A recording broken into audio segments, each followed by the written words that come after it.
Baik, terima kasih. Perkenalkan, nama saya Marta Afilia. Di sini saya akan menjelaskan tugas bahasa Indonesia dengan tema diksi atau pilihan kata.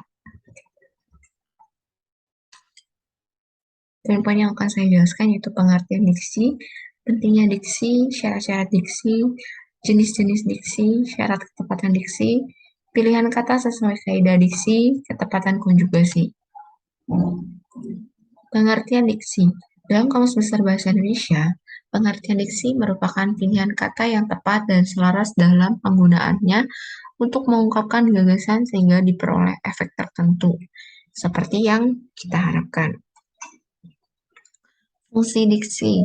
Yang pertama, membentuk wujud ungkapan gagasan yang tepat sehingga menyenangkan penyimak atau pembaca, mewujudkan komunikasi yang berterima, menghindari dan mencegah perbedaan persepsi atau interpretasi, mencegah salah pemahaman, mengefektifkan pencapaian target komunikasi.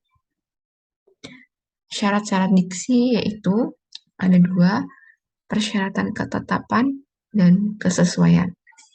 Dua syarat ini adalah syarat umum yang dipenuhi oleh dalam pemilihan kata atau diksi. Nah, yaitu tepat atau ketepatan, yaitu kata yang dipilih untuk dapat mengungkapkan dengan tepat apa yang ingin diungkapkan. Di samping itu, ungkapan juga harus dipahami oleh pembaca dan yang akan disampaikan nanti oleh pembaca maupun penulis. Kemudian yang kedua adalah kesesuaian. Dalam pemilihan kata, kita harus memperhatikan yang pertama ada kaidah kelompok kata atau frase, kaidah makna kata, kaidah lingkungan sosial, dan kaidah karang menara. Selanjutnya, syarat-syarat ketepatan pemilihan kata, yaitu memberikan secara cermat makna kata yang hampir bersinonim, kemudian membedakan makna denotasi dan konotasi dengan cermat.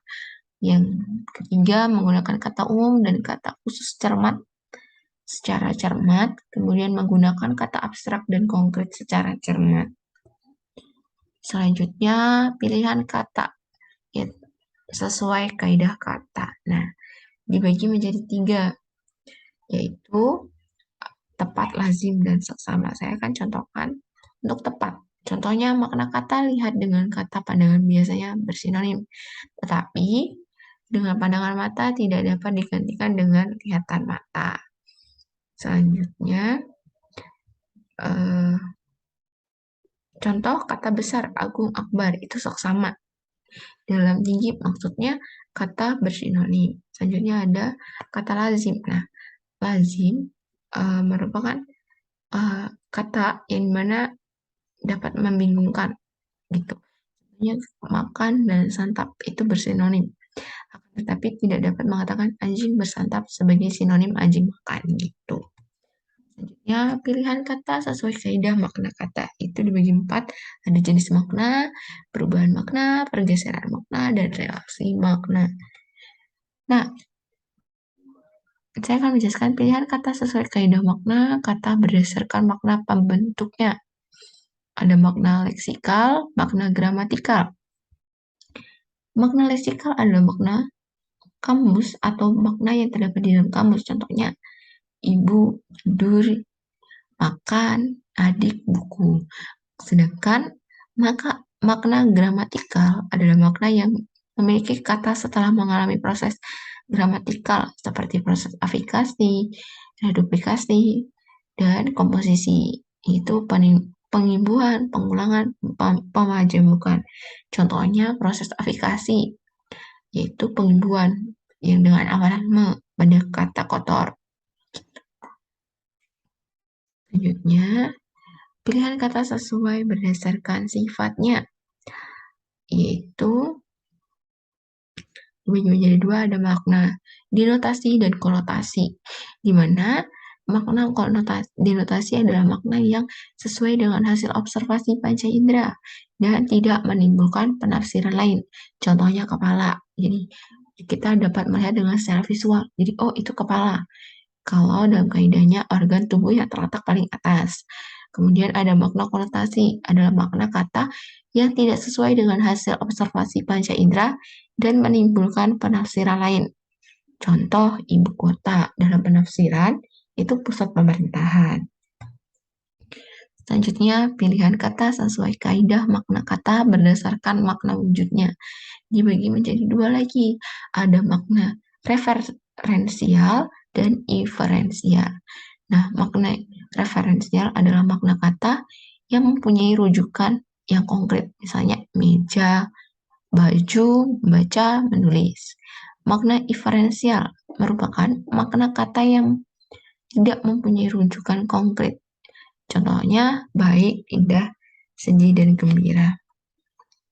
Selanjutnya, ada pilihan kata sesuai kaidah makna kata berdasarkan perubahan makna cakupan, yaitu meluas, di mana meluas ini merupakan cakupan makna sekarang lebih luas daripada sebelumnya. Misalnya, satu kata dulu berlayar. Kalau dalam kata dulu, mengarungi laut dengan memakai kapal. Kalau sekarang, mengarungi lautan dengan alat apa saja. Kemudian menyempit. Menyempit itu merupakan cakupan makna sekarang lebih sempit daripada makna dahulu. Contohnya sarjana. Nah, sebutan untuk orang cendekiawan aja. Tapi kalau sekarang, itu untuk orang yang sudah lulus di perguruan tinggi. Selanjutnya, pilihan kata sesuai kaidah makna kata berdasarkan perubahan makna rasa. Ada ameliorasi dan peyorasi. Ameliorasi adalah perubahan makna ke tingkat yang lebih tinggi. Artinya, baru dirasakan lebih baik dari arti sebelumnya. Contohnya, kata wanita itu lebih baik daripada perempuan. Itu nilainya. Kalau peyo, berarti perubahan makna ke tingkat yang lebih rendah. Artinya, dirasakan lebih rendah dari nilai arti sebelumnya. Contohnya kata perempuan. Sekarang dirasakan lebih rendah arti itu. Kemudian pilihan kata sesuai kaidah makna kata berdasarkan pergeseran makna. Ada asosiasi dan sinestesia. Nah, asosiasi adalah pergeseran makna yang terjadi karena adanya persamaan sifat. Contohnya, Tasya menyikat gigi sampai bersih. Menyikat artinya persamaan sifat. Kemudian sinestesia adalah perubahan makna akibat adanya pertukaran tanggapan antar dunia indera, misalnya rasa dan pedas. Selanjutnya ada pilihan kata sesuai kaidah makna kata berdasarkan relasi makna. Ada homonim, homograf, homofon. Homonim ada dua kata yang mempunyai persamaan tulisan pengucapan. Contohnya bisa berarti dapat, sanggup berarti mampu. Gitu. Homograf adalah dua kata buah atau lebih yang punya persamaan tulisan, tapi berlainan dengan kata arti. Contohnya teras inti dengan teras halaman rumah. Kemudian ada homofon adalah dua buah kata atau lebih yang mempunyai persamaan pengucapan tetapi berlainan tulisan dan arti. Contoh misalnya bank. Bank dengan G dan berbeda dengan bank dengan K. Selanjutnya ada sinonim. Adalah dua buah kata yang berbeda tulisan dan pengucapannya tetapi mempunyai arti yang sama. Contohnya pintar dengan pandai. Selanjutnya ada pilihan kata sesuai dengan kaidah lingkungan sosial. Yang pertama ada tingkat sosial yang mengakibatkan terjadinya sosioleg, formal atau non-formal yang mengakibatkan bahasa baku atau tidak baku, daerah geografi yang mengakibatkan dialek, kemudian umum dan khusus yang mengakibatkan terjadinya bahasa umum dan khusus. Selanjutnya kita akan bahas ketepatan diksi. Ketepatan diksi adalah kemampuan sebuah kata untuk menimbulkan gagasan yang sama pada imajinasi pembaca atau pendengar seperti yang dipikirkan atau yang dirasakan oleh penulis atau pembicara, maka setiap penulis atau pembicara harus berusaha secermat mungkin memilih kata-kata untuk mencapai maksud. Selanjutnya syarat ketepatan diksi yaitu memberikan secara cermat denotasi dan konotasi, membedakan dengan cermat kata-kata yang hampir bersinonim, membedakan kata-kata yang mirip dalam ejaannya, hindari kata-kata ciptaan sendiri, waspada terhadap penggunaan akhiran asing, memperhatikan kelangsungan pilihan kata. Selanjutnya, bentuk penggunaan konjungsi. Konjungsi dibagi menjadi 3, yaitu konjungsi korelatif, konjungsi subordinatif, dan konjungsi antar kalimat. Konjungsi korelatif, kasus antara dengan. Nah, bentuk selanjutnya diduga ada faktor yang menyebabkan ketidaktaatan hasil penelitian hubungan antara partisipasi dan penyusunan dengan anggaran dengan kerja. Nah, bentuk selanjutnya diduga ada faktor yang menyebabkan ketidaktaat hasil penelitian hubungan antara partisipasi dan penyusunan anggaran dan kinerja. Selanjutnya ada Konjungsi subordinatif. Kasus jika, maka bentuk salahnya jika peningkatan kompetensi tidak signifikan, maka program ini akan diakhiri. Nah, bentuk yang sudah disunting, jika peningkatan kompetensi tidak signifikan, program ini diakhiri. Konjungsi antar kalimat.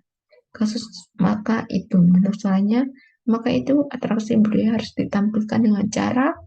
Bentuk sunting yang pertama, maka dari itu atraksi budaya harus ditampilkan dengan cara yang, kemudian kita bentuk sunting kedua, maka atraksi budaya harus ditampilkan dengan cara. Nah, berikut ada daftar pustaka. Sekian, terima kasih.